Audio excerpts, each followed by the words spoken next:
ગુજરાતમાં નકલીની બોલબાલા જોવા મળી રહી છે। ગઈકાલે કચ્છમાંથી નકલી ઈડીની ટીમ ઝડપાયા બાદ સુરતમાંથી 14 જેટલા નકલી તબીબો ઝડપાયા છે। સુરત ઝોન 4 પોલીસ દ્વારા કાર્યવાહી કરવામાં આવી છે। સુરત પોલીસે આ સાથે જ 1200 જેટલી નકલી ડિગ્રી પણ જપ્ત કરી છે। પોલીસ તપાસ દરમિયાન અન્ય બોગસ ડોક્ટરો મળી આવે તેવી શક્યતા છે। આ બોગસ ડોક્ટરોમાં મુખ્ય આરોપી જાણીતા ડોક્ટર રસેશ ગુજરાતીની પણ ધરપકડ કરવામાં આવી છે। સુરત પોલીસ દ્વારા અમદાવાદના બીકે રાવતની પણ ધરપકડ કરવામાં આવી છે, જે બોર્ડ ઓફ હોમિયોપેથીનો ડાયરેક્ટર છે। આ તમામ પાસે 1200 જેટલી બોગસ ડિગ્રીના ડેટા પણ મળી આવ્યા છે।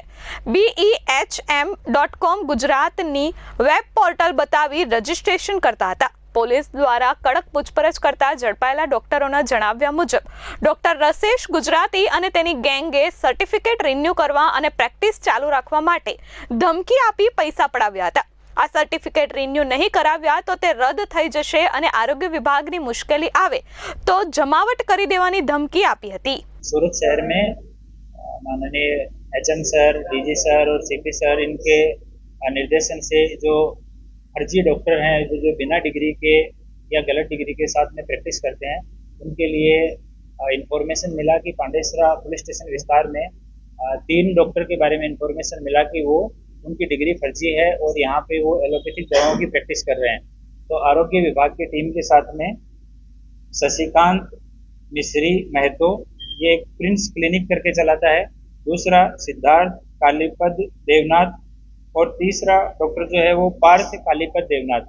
ये तीनों डॉक्टर हैं, ये पांडेसरा विस्तार में एलोपैथिक दवाओं के साथ में प्रैक्टिस करते थे। तो आरोग्य की टीम के साथ में इनके यहाँ पे पुलिस की टीम गई और जब इनकी डिग्रियों की मांगी गई इनसे डिग्री, तो इन तीनों ने BEMS की degree bachelor of electro homeopathy medical science इसका एक सर्टिफिकेट दिया और इसका फुल फॉर्म उन्होंने अपने हिसाब से बताया कि ये सर BEMS जो है वो basic of electro homeopathic medical science है।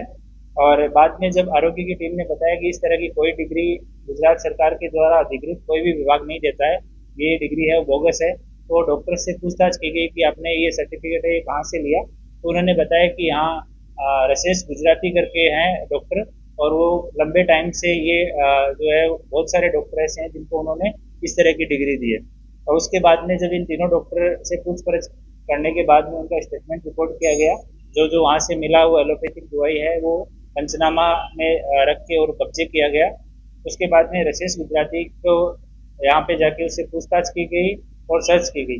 तो वहाँ पे भी जब रसेश गुजराती के यहाँ पे उसके ऑफिस में गए तो बालाजी कृपा सोसाइटी पालनपुर जगात नाका रामदेव रोड पे रहता है, वहाँ पे रजिस्ट्रेशन फॉर्म्स मिले, आई कार्ड के साथ में इस तरह के सर्टिफिकेट मिले 7, खाली सर्टिफिकेट जो प्रिंट करने के लिए थे वो 5 मिले, अलग अलग सर्टिफिकेट उनकी जीरोक्स 15 मिली और मेंबरशिप रिन्यूअल के फॉर्म 8 मिले।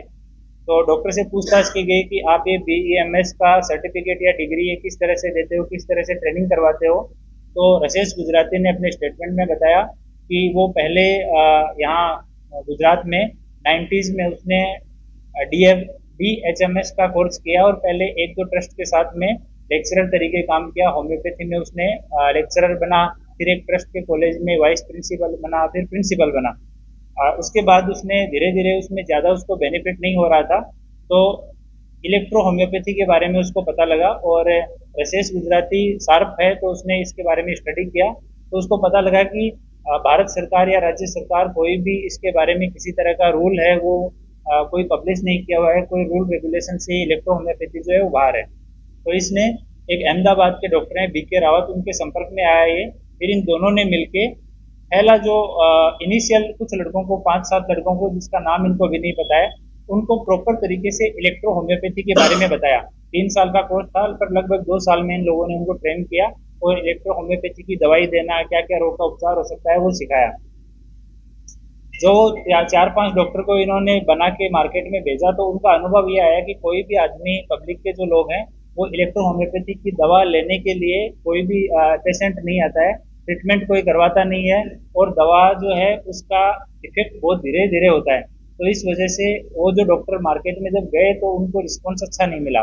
तो इन लोगों ने बाद में अपनी स्ट्रेटेजी 2002 के बाद में इन्होंने अपनी चेंज की और इन्होंने जितने भी लोग थे जो कोई किसी डॉक्टर के यहाँ काम करता था, बाहर का व्यक्ति, उन लोगों से संपर्क करना चालू किया। इन्होंने उनको कि आप हमें 70,000 रुपये दीजिए, हमारा आयुष डिपार्टमेंट जो गुजरात का है उसके अंडर में हमारा board of electro homeopathy Gujarat ये रजिस्टर्ड है और ये अहमदाबाद में है। इसके अंडर में हम आपको ट्रेनिंग करवाएंगे और उसकी डिग्री देंगे। ये ट्रेनिंग 2.5 साल की ट्रेनिंग देंगे, ये सब महज दिखावा था। इनके पास कोई इंफ्रास्ट्रक्चर नहीं है ट्रेनिंग देने का, सूरत में भी नहीं है, अहमदाबाद में भी नहीं है।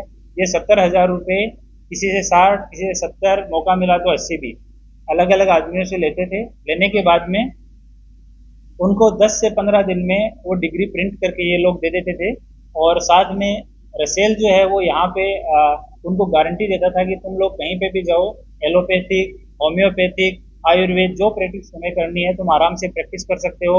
एसएमसी, पुलिस, आरोग्य ये कोई भी तुम्हारे ऊपर हाथ नहीं डालेगा, इसकी मेरी जिम्मेदारी है। तो ये उनके बीच बीच में घूमता रहता था और उनको एक रजिस्ट्रेशन सर्टिफिकेट ये लोग प्रिंट करके देते थे कि ये हमारे बोर्ड का रजिस्ट्रेशन सर्टिफिकेट है, इसके बाद में आप अधिकृत हैं कहीं पे भी प्रैक्टिस करने के। तो वो सर्टिफिकेट की वैलिडिटी ये लोग रखते थे कि जैसे 1 साल की वैलिडिटी का दिया तो उसके रिन्यूअल के बहाने से 5,000 रुपये से लेकर 15,000 रुपये तक ये पर डॉक्टर का 1 साल का वसूलते थे।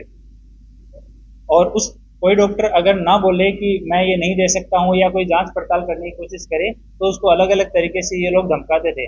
अभी एक डॉक्टर आया है जिसको तो इन्होंने कि तुम्हें मार देंगे इस तरह की धमकियां भी दी है। पर इनिशियल फेज में ये लोग प्रशासन का, आरोग्य विभाग का इस तरह का नाम लेके कि तुम्हें बुक करवा देंगे, इस तरह की धमकी देके ये अपनी एनुअल फीस वो कलेक्ट करते थे। ब्यूरो रिपोर्ट H24 न्यूज सूरत।